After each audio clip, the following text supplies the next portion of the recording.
ആരിഫ് മുഹമ്മദ് ഖാൻ കേരളത്തിൻ്റെ ഗവർണർ, പിണറായി വിജയൻ കേരളത്തിൻ്റെ മുഖ്യമന്ത്രി, LDF സർക്കാർ കേരളത്തിൽ ഭരണം നടത്തുന്നു.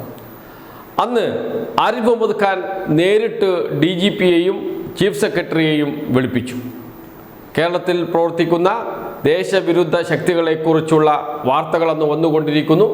അതേക്കുറിച്ച് വിശദീകരണം തേടാനാണ് രണ്ടുപേരെയും വിളിപ്പിച്ചത്, വിവരങ്ങൾ ആരായാൻ. അന്ന് മുഖ്യമന്ത്രിയായിരുന്ന പിണറായി വിജയൻ അത് തടഞ്ഞു.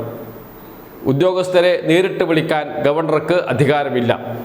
ഗവർണർക്ക് എന്തെങ്കിലും അറിയണമെങ്കിൽ കൗൺസിൽ ഓഫ് മിനിസ്റ്റേഴ്സിനോട്, മന്ത്രിസഭയോട് ചോദിക്കാം.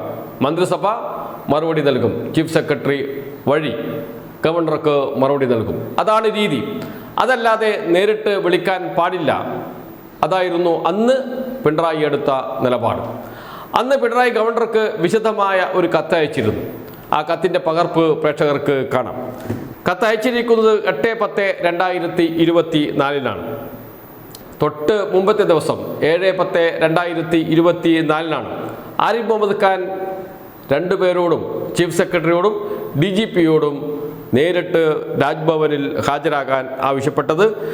അതിന് മറുപടി പറഞ്ഞുകൊണ്ട് എന്താണ് ഗവർണറുടെ ഉത്തരവാദിത്തം, എന്താണ് ഗവർണറുടെ ഉത്തരവാദിത്വം, എങ്ങനെയാണ് അദ്ദേഹം പ്രവർത്തിക്കേണ്ടത്, ഏത് തരത്തിലാണ് ഉദ്യോഗസ്ഥരുമായി സംവദിക്കേണ്ടത്, ബിസിനസ് റൂളിൽ എന്തൊക്കെയാണ് പറയുന്നത്, ഇതെല്ലാം ചൂണ്ടിക്കാട്ടിയാണ് കത്തയച്ചിരിക്കുന്നത് ഗവർണർക്ക് അന്ന് മുഖ്യമന്ത്രി. ഈ കത്തിൻ്റെ വിശദാംശങ്ങൾ അദ്ദേഹം വാർത്താസമ്മേളനത്തിൽ വിശദീകരിക്കുകയും ചെയ്തിരുന്നു. അതും കൂടി കേൾക്കാം. മാത്രമല്ല ഫെഡറൽ അധികാരങ്ങളുടെ ലംഘനവുമാണ്.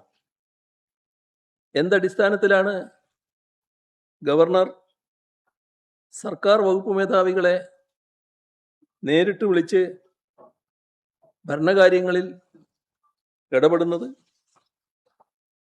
അത്യന്തം ഗുരുതരമായ സാഹചര്യമാണ് ഇതിൻ്റെ ഭാഗമായി സംജാതമായിട്ടുള്ളത്.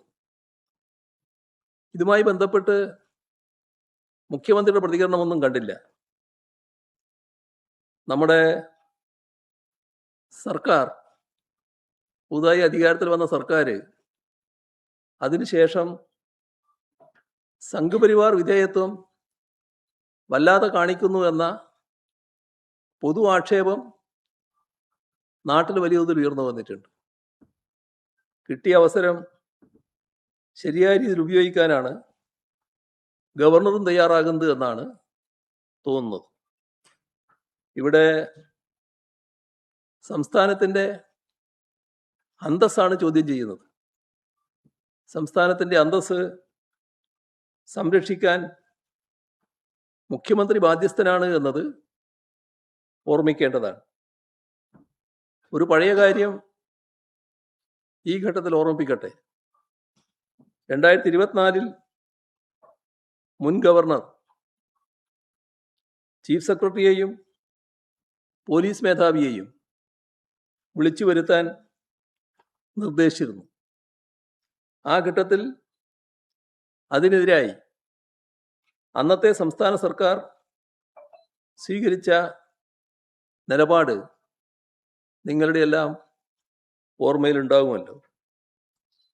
അന്ന് എഴുതിയ കത്തിൻ്റെ പകർപ്പും ചിലപ്പോൾ നിങ്ങളുടെ കയ്യിലുണ്ടാവും. ആവശ്യമെങ്കിൽ അതും ലഭ്യമാവുകയും ചെയ്യും.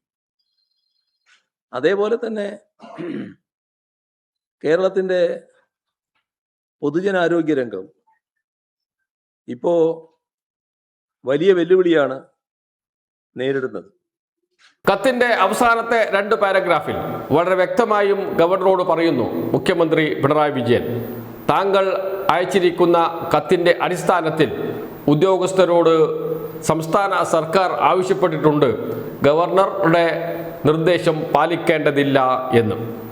ഭാവിയിൽ ഇത്തരം തെറ്റായ നീക്കങ്ങൾ ഉണ്ടാകാതിരിക്കാൻ 7/2024 അയച്ചിരിക്കുന്ന കത്ത് പിൻവലിക്കണം, റീകൺസിഡർ ചെയ്യണം എന്നാണ് ഗവർണറോട് ആവശ്യപ്പെടുന്നത്. അതോടൊപ്പം തന്നെ എന്തെങ്കിലും കമ്മ്യൂണിക്കേഷൻ ആവശ്യമുണ്ടെങ്കിൽ കൗൺസിൽ ഓഫ് മിനിസ്റ്റേഴ്സിനോട് ആരായാമെന്നും കത്തിൽ വ്യക്തമായും പറയുന്നു മുഖ്യമന്ത്രി പിണറായി വിജയൻ. അതോടൊപ്പം തന്നെ ഭാവിയിൽ ഇത്തരം അസുഖകരമായ സംഭവങ്ങൾ ഉണ്ടാകാൻ പാടില്ല. ഗവർണറും സർക്കാരും തമ്മിൽ യോജിച്ച് പോകണം. അതുകൊണ്ട് തന്നെ ഉദ്യോഗസ്ഥരെ നേരിട്ട് വിളിപ്പിക്കുന്ന രീതി ഒഴിവാക്കണമെന്നും ആവശ്യപ്പെടുന്നു മുഖ്യമന്ത്രിയായ പിണറായി വിജയൻ. എന്ന് വെച്ചാൽ എന്താണ് ഗവർണർ ചെയ്യേണ്ടത്, എന്താണ് തിരഞ്ഞെടുക്കപ്പെട്ട സർക്കാർ ചെയ്യേണ്ടത്?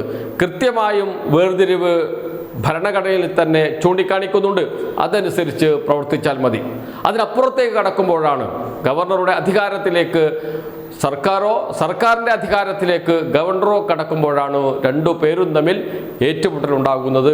അത് ജനാധിപത്യത്തിന് ഫെഡറലിസത്തിന് യോജിച്ചതല്ല.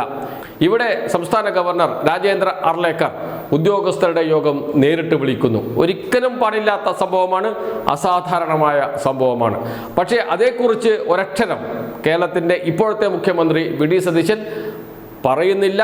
ഒരു ഔദ്യോഗികമായി ഒരു വാർത്താക്കുറിപ്പ് പോലും ഇറക്കുന്നില്ല. എന്തിനേറെ പറയുന്നു, മന്ത്രിമാർ പോലും ഒരക്ഷരം പറയുന്നില്ല.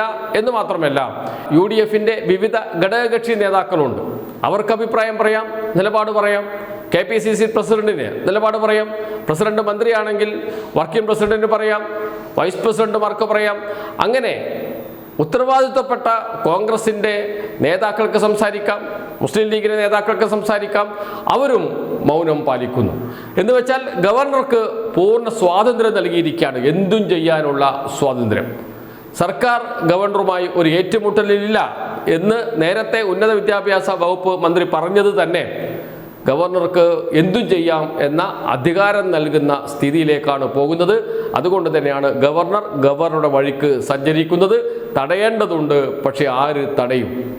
ഒരു ശക്തമായ ജനകീയ സർക്കാർ കേരളത്തിൽ ഉണ്ടായിരുന്നുവെങ്കിൽ സംശയം വേണ്ട, ഗവർണർക്ക് ഇങ്ങനെ അധികാര ദുർവിനിയോഗം നടത്താൻ കഴിയില്ലായിരുന്നു. പക്ഷേ സർക്കാരിൻ്റെ മൗനാനുവാദത്തോടു കൂടിയാണോ ഇതെല്ലാം നടക്കുന്നത് എന്ന ചോദ്യവും അവിടെ ഉയരുന്നുണ്ട്. ഉദ്യോഗസ്ഥർ സ്വാഭാവികമായും ഗവർണർ വിളിച്ച യോഗത്തിൽ പോയിട്ടുണ്ട് എങ്കിൽ അത് മുഖ്യമന്ത്രിയെയും വകുപ്പ് മന്ത്രിമാരെയും അറിയിച്ചിട്ടായിരിക്കും. മുഖ്യമന്ത്രി അറിഞ്ഞിട്ടായിരിക്കും. മുഖ്യമന്ത്രിയുടെ മൗനം ഗവർണർക്ക് എന്തും ചെയ്യാനുള്ള അധികാരം നൽകുന്നു എന്നതാണ് ഇവിടെ ഉയർന്നു വരുന്ന പ്രധാനപ്പെട്ട പ്രശ്നം.